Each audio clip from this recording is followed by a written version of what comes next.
that supposed to be me? Ah, my creepy companions, what happens when fun and games are built on top of the dead? Tonight's creepy case study takes us to a cursed carnival, Lake Shawnee Amusement Park.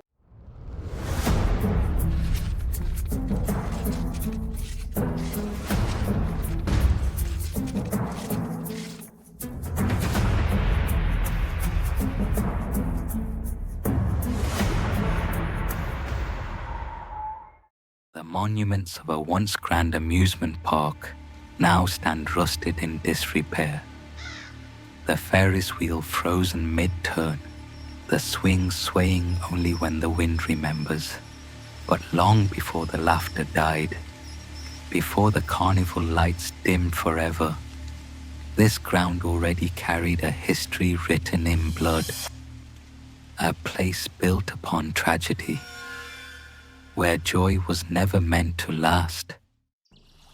Centuries ago, the Shawnee people lived peacefully along these quiet waters, fishing, farming, and raising families under the open sky. But in 1783, that peace was shattered. A violent conflict erupted between the Shawnee and English settlers who claimed the land for themselves. According to local accounts, several children were killed during the fighting, their bodies buried near what would become Lake Shawnee. For nearly a century, the area lay quiet. The forest grew thick again, hiding the scars of the past. Then, in the 1920s, a man named Conley Snidow purchased the land, dreaming of a place where families could laugh again. An amusement park built beside the lake. He never knew, or perhaps never believed, that the ground beneath his feet was sacred and cursed. Lake Shawnee Amusement Park opened to crowds of smiling children and carnival rides that gleamed in the summer sun. There were swimming holes, a Ferris wheel, a circular swing ride, and the laughter of families echoing through the hills. For a time, it seemed the curse had lifted, but soon, tragedy returned. A young boy drowned in the lake. A little girl in a pink dress was struck and killed by a delivery truck while riding the swings. Others died from accidents on the rides, tangled machinery, sudden shocks, drowning. By the 1960s, at least 6 children had lost their lives here. The park was shut down in 1966. Its rides left to rust, its gates swallowed by weeds and silence. Decades later, archaeologists excavating the grounds discovered what locals had whispered all along: the remains of a Native American burial site containing the bones of men, women, and children. The laughter that once filled the air has long since vanished. But those who visit say the spirits of Lake Shawnee never left. Today, the rides at Lake Shawnee sit still and silent, rusting in the open air, swallowed by weeds and time. Yet those who visit say the park is not truly abandoned. When the wind drifts through the trees, you can hear it. Faint laughter, as if the carnival never closed. The most often seen spirit is that of a little girl in a pink dress. Locals say she lingers near the swings, the same place where a young girl was struck and killed by a delivery truck in the 1950s. Visitors report seeing her figure standing by the ride, smiling softly before disappearing into the air. Others claim the swings move on their own, gently swaying even when the air is perfectly still. At the edge of the lake, the past still stirs. Those who stand near the water sometimes hear the sound of splashing, as though someone was swimming just out of sight.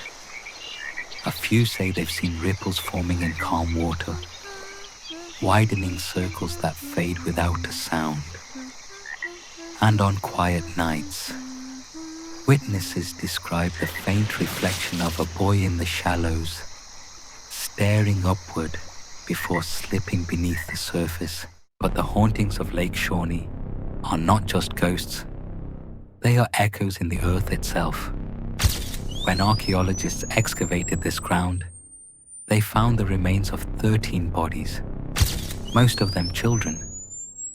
Locals say the spirits buried beneath the park never rested.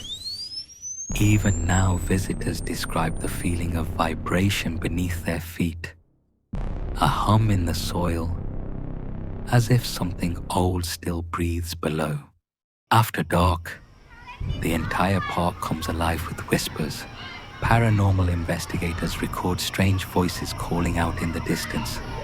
Laughter, shouts, even children singing. Some claim to hear a child's voice saying, "Wanna play?" The Ferris wheel creaks, the swings sway, and for a moment, the park feels alive again. A ghostly carnival repeating its last day, over and over. When morning comes, the mist rises off the lake, and the voices fade. The rides fall silent once more, rusting quietly in the light. But those who walk this haunted park say it never truly sleeps. Lake Shawnee waits for its next visitor to hear the laughter again. Wanna play? I do love when the dead put on a show. Now, before they charge admission, let's grade the haunt. We judge every cursed site by 4 fiendish factors, and together they conjure a final score of 1 to 5 haunting hands. Step right up, my creepy companions, to our very first category. Deaths and tragedies. How much blood, sorrow, and misfortune stain the history of these walls? Frontier blood, drowned children, and a carnival's worth of calamities. So many lost souls you could fill a Ferris wheel seat for eternity. Next, reported activity. Do shadows walk, doors slam, and whispers echo through the night? Spectral laughter from unseen sources. Swings that move when no one is there. The dead are still playing tag after dark, and they're winning. Our third measurement of chills, historical significance.